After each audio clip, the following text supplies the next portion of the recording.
Guys welcome back to my page. आज म तपाईँहरूसित share गर्दैछु मकैको सब्जीको रेसिपी। त्यसको लागि तपाईँहरूले गर्नुपर्ने छ मेरो च्यानललाई फलो अन्त कन्टिन्यू मेरो भिडियो हेर्नुहोस् होला, कसरी बनाउँछ भनेर फुल भिडियो हेर्नुहोस् होला। Let's go. Good evening, welcome back to my channel. आज मैले कलिलो मकै पाएँ अन्त म यसको चाहिँ आज सब्जी बनाउनेवाला छु र म तपाईँहरूलाई कसरी सब्जी बनाउँछ भनेर आजको यसको रेसिपी सेयर गर्नेछु। यसलाई कसरी गर्नुपर्छ भनेदेखि चाहिँ यसलाई यसरी मजाले चिर्नुपर्छ, सबै मकैहरू चिरेर त्यहाँदेखि यसरी तासे जस्तो पाराले निकाल्नुपर्छ हो। अन्त यो निकालेपछि चाहिँ आज म यसको सब्जी चाहिँ कसरी बनाउँछ भने म तपाईँहरूलाई सिकाउने छु। तो मेरो भिडियोलाई के भन्छ लाइक शेयर कमेन्ट गर्न नबिर्सिनुहोस् होला। यस्तो गरेर यसरी नै खानु, यस्तो गरेर यसलाई चाहिँ यसरी चिर्नुपर्छ मकै, यस्तो गर्दै यसरी सबै चिरेर त्यहाँदेखि यसलाई यसरी मजाले तासे जस्तो पाराले निकाल्नुपर्छ। अब चाहिँ मकै काटिसक्नु आँटे मैले, यसो गरेर तास्नुपर्छ सट्टै मकैको बिचबिचबाट चाहिँ चिरेर चाहिँ अन्त यस्तो गरेर काट्नुपर्छ हो। यो मैले दुईटा चाहिँ गरिसकेँ। लाइट आएर राम्रो बनिँदैन क्या हो भिडियो। नो नो नो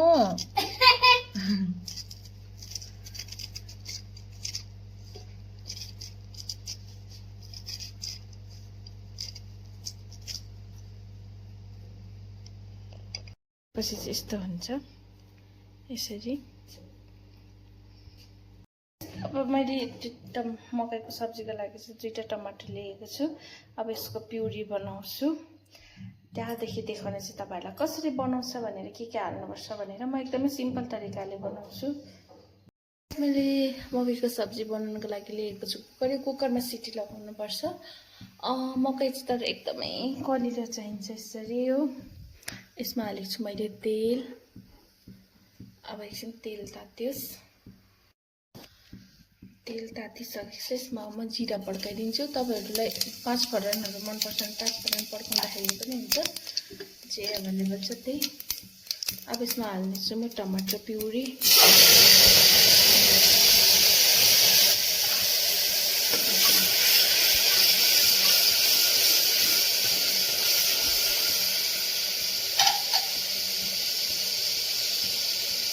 अब यसमा नुन चाहिँ टेस्ट अनुसार तपाईँहरूलाई जति सब्जी बनाउनुहुन्छ त्यही हिसाबले हाल्नुपर्छ हो।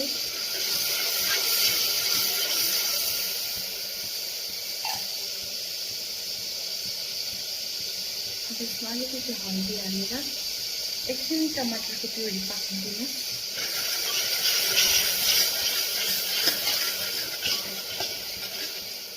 यसरी यसलाई ग्यास कम्ती गरिदिएर पाक्न दिनुपर्छ।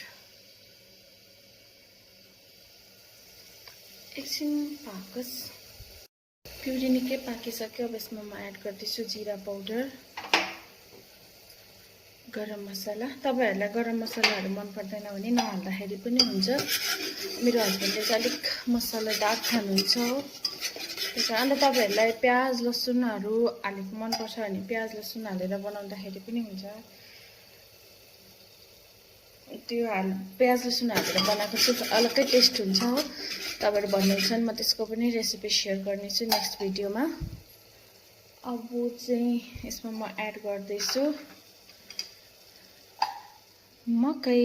अब यसमा मकै एड गर्दैछु म।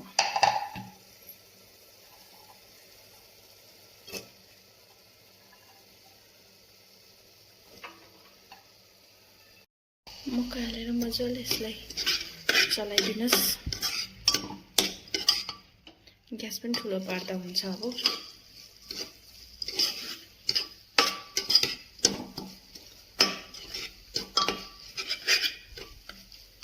एकछिन यसलाई यत्तिकै पाक्न दिनुपर्छ।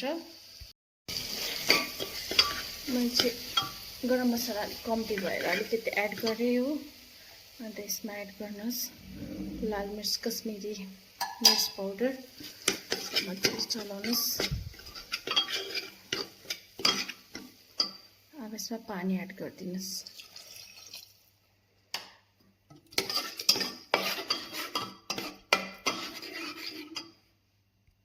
के हाल्नुपर्छ 2-3 सिटी जस्तो लाग्ने गरी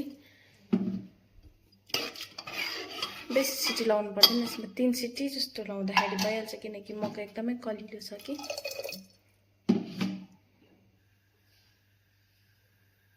ग्यास ठुलो पारेर छोड्दिनुस् यसमा चाहिँ लाग्यो 1 सिटी अब 2 सिटी जस्तो लागेपछि चाहिँ ग्यास पनि गरिदिन्छु म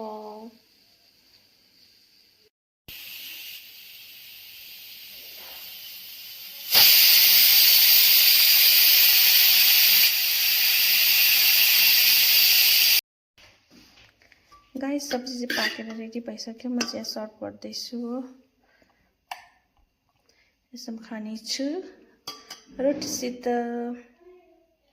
मकैको सब्जी अन्त तपाईहरुले उयो बनाउँदाखेरि चाहिँ अलि पाकेन कन्फर्मै हुँदैन कि 3 सिटीमै पाक्छ भनेर अन्त के भन्छ यसरी अलिकति मिचेर ट्राई गर्नुहोस् होला त्यो भयो मकैको सब्जी रोटी एन्ड सैलेड्स एन्ड काँक्राको अचार अन्त गाइस तपाईहरुलाई मेरो भिडियो मन पर्यो भने लाइक शेयर कमेन्ट गर्न नबिर्सिनुहोस् होला अन्त के भन्छ मलाई सपोर्ट गर्नुहोस् होला अन्त तपाईहरुलाई मेरो भिडियो कस्तो लाग्यो कमेन्ट गरेर भन्नुहोस् होला बाइ बाइ गुड नाइट